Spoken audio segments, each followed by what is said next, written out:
Hey guys, welcome back. Today we're still doing some stuff with factoring, and we're going to be doing something that's a little bit simpler.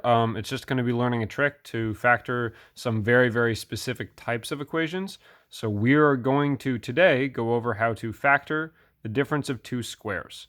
There's a trick to this. There's something that'll make this a little bit quicker, so we'll go over that. So what this refers to, the word difference just means in the same way that the word like sum means adding, and the product means multiplying. The difference is what happens when you subtract. And two squares, what we mean by two squares are just two square numbers. So for instance, the numbers 4, 9, 16, 25, 36, 49, etc., etc. So you can see how in this example, we have some first term that has a 4x squared. So 4 is a square number, and we have minus, that's important, it has to be a minus, then 25. So that is the difference of two squares because those are square numbers and there is a minus in between them. So we're going to learn how to factor this. First of all, we're going to do this like a normal factoring problem. So for this example, we are going to just use the ABC. Now, something you might notice is that there is no B term, so we're actually going to rewrite this as 4x squared plus 0x plus, oh no, not plus, minus 25. There we go. So this doesn't really change anything. We added 0x to it, so that's not really adding anything to the middle, but that does mean that we have a B term, so we don't have to factor that without the B. So we're going to make that table. We've done that plenty of times before, and we're going to do A times C to get the top, so 4 times negative 25, that's negative 100, and then we have to get two numbers that add up to 0. Now, you could get negative 100 with like negative 1 times 100, but I already know just negative 10 times 10 is negative 100, and negative 10 plus 10, one's negative, one's positive, so they cancel out, and you get 0.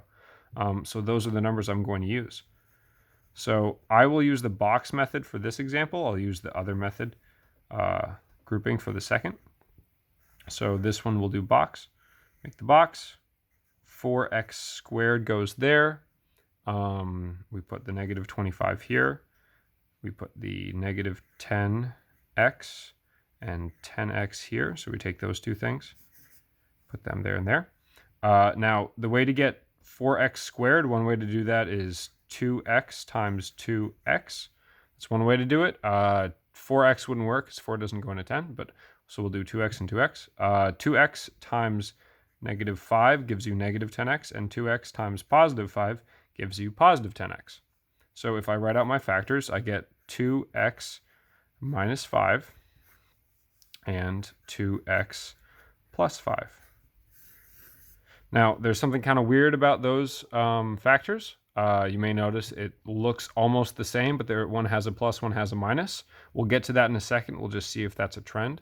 We'll do this kind of thing again. So again, new problem, 9x squared plus 0x minus 36. Remember, we can fill in the 0x just to put in a middle term. So that'll give us 9 times negative 36 is negative 144. I know 144 is a square number, and that's the same as negative 12 times positive 12. So those things would multiply together, and they would also, when you add them together, they cancel and get 0. So that's good. No, we won't do the box method. Let's do the grouping method this time. So we'll break that middle term down. So we'll have 9x squared minus 12x plus 12x minus 36. So we can see how that middle term breaks down into those two terms. So negative 12x and plus 12x gives you 0x. Now we're going to group these like this. And these first two terms, a 3 can go into both of those, and also an x can go into both of those. So we'll take out a 3x. 9x squared divided by 3x is 9 divided by 3 is 3, and x divided by x is x, so 3x stays inside. And negative 12x divided by 3x is negative 4. So the x goes away, and 12 divided by 3 is, or Negative 12 divided by 3 is 4. So we get that. Next, 12x and negative 36.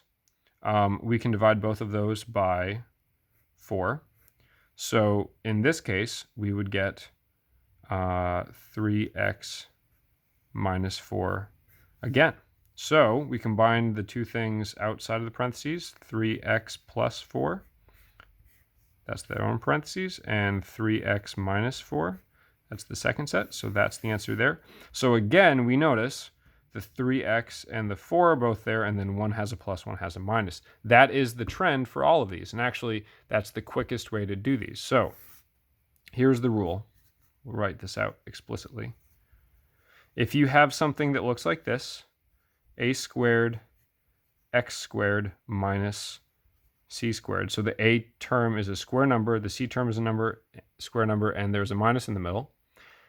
The way you can get that, the way you can find that answer is simply by finding just whatever a is, x plus c, and ax minus c. So what we mean by that is if this number is squared, you take the square root, put it there and there with an x, and if that number is a square number, you put it there and there, and then you just need a plus and a minus.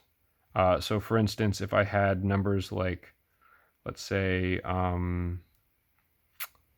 16x squared minus 49, that would be, well, what's the square root of 16?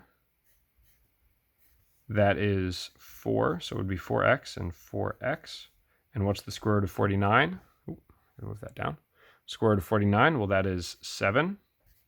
And then in between, one is plus, one's minus, like that. We can do another example, like if we had, what's another square number? So you could have like 100x squared minus 81. So those are two square numbers, 181. So that would be, make my parentheses, square root of 100 is 10. So that would be 10x in both of those. And square root of 81 is 9. So you just got to put a plus and a minus in between those and you get the answer. So that's it. So if you have difference of two squares like this, it's a really, really quick thing to do if you know this rule. So good luck on the homework. It should be really quick if you understand this. Otherwise, if you get a little bit confused, that's fine. You can always go back to factoring. This method will always work if you're getting confused with that rule. So don't worry about that too much if you don't quite get it. But if you can, try using this rule in the homework, and good luck.